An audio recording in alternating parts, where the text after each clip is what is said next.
Meski belum terkalahkan dalam dua laga Super League, tim pelatih Arema FC enggan berpuas diri. Mereka melihat, Singoedan mempunyai beberapa kekurangan setelah membawa pulang 1 poin dari Yogyakarta. Salah satu pekerjaan rumah yang jadi fokus Marcos Santos, yakni kebobolan pada penghujung laga. Pelatih asal Brasil tersebut enggan meremehkan situasi tersebut. Dia melihat, bisa menjadi petaka saat hal serupa terulang kembali pada laga selanjutnya. Apalagi, situasi tersebut membuyarkan kemenangan tim saat melawan PSIM Yogyakarta. Kalau kami bisa tetap menjaga tim tetap terorganisasi, kami bisa bermain lebih baik dan mempertahankan keunggulan, kata pelatih kepala Arema FC, Marcos Santos.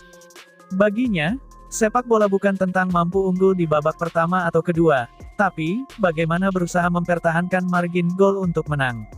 Menurutnya, persaingan di Super League 2025-2026 sangat ketat. Dalam 2 pekan berjalan tidak ada yang bisa menang mudah. Klub tuan rumah yang diunggulkan meraih 3 poin bisa tumbang. Berangkat dari itu, dirinya bersama tim pelatih dan pemain akan memperbaiki pekerjaan rumah itu, selama jeda sebelum lawan Bayangkara Presisi Lampung FC. Kemarin, elemen tim memulai program recovery di gym. Hari ini, akan mulai bersiap dengan latihan di lapangan. Harapan kami bisa memenangkan pertandingan nanti, katanya. Saat ini, staf pelatih Arema FC juga mulai mengumpulkan informasi terkait lawan, dan melihat 2 laga Bayangkara FC sebelumnya untuk dianalisis. Marcos menjelaskan, anak asuhnya perlu mempunyai gambaran terkait lawan, mulai dari kelebihan dan kelemahannya, setelah itu, menyiapkan antisipasi taktik untuk meraih kemenangan. Menurutnya, strategi tersebut berjalan baik saat melawan PSIM, hanya saja, elemen tim belum mendapat hasil akhir yang memuaskan. Dalam laga itu, kami bisa mengantisipasi permainan lawan, sekaligus, beberapa kali mengontrol laga dan punya kesempatan menambah gol, katanya. Sembari menunggu pemulihan Julian Guevara dan Odivan Kuri, mau tidak mau pelatih berkebangsaan Brasil itu harus menyiapkan sejumlah opsi. Marcos Santos diprediksi akan mengoptimalkan sejumlah pemain lokal di posisi lini belakang, seperti Anwar Rifai, yang dimainkan untuk mengisi kekosongan Yan Mota, saat ditahan imbang PSIM Yogyakarta kemarin. Kami harus memilih pemain yang sesuai dengan posisi aslinya. Kenapa kemarin kami memasukkan Rifai? Karena dia siap dan merupakan pemain yang cukup bagus, kata Marcos. Melihat komposisi pemain, selain Anwar Rifai, Legiun asing Matheus Bled juga bisa menjadi opsi. Tampil debut saat menghadapi PSIM Yogyakarta kemarin, Bled dipasang sebagai gelandang bertahan. Namun pemain berusia 30 tahun itu bisa juga bermain sebagai bek tengah. Body balance yang kuat dan kecepatan di atas rata-rata menjadi keunggulan dari Matheus Bled. Saya melihat Bled bermain bagus di lini tengah, makanya kami memasukkan Rifai yang juga bagus dan ia sudah siap, tandasnya. Sementara itu, Marcos Santos tidak hanya melihat kemenangan mereka yang sudah di depan mata, saat menghadapi tuan rumah PSIM Yogyakarta kandas. Ia juga iri, melihat PSIM didukung penuh oleh para suporternya di Stadion Sultan Agung Bantul. Ia hanya bisa membayangkan Stadion Kanjuruhan dipenuhi Aremania, pasalnya pada laga perdana mereka hanya dihadiri oleh 2.336 penonton saja.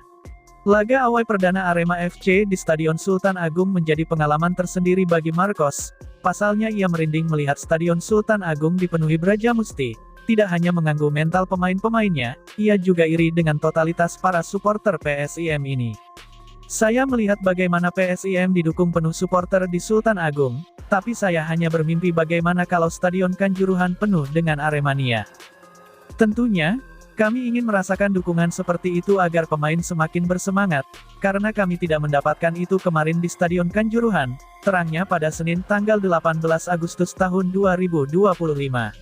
Pada laga perdana Arema FC menghadapi PSBS Biak di Stadion Kanjuruhan di hari Senin tanggal 11 Agustus tahun 2025, sebenarnya manajemen Arema FC hanya menyediakan 5.000 tiket saja, tapi jumlah tiket yang terjual bahkan tidak ada separuhnya.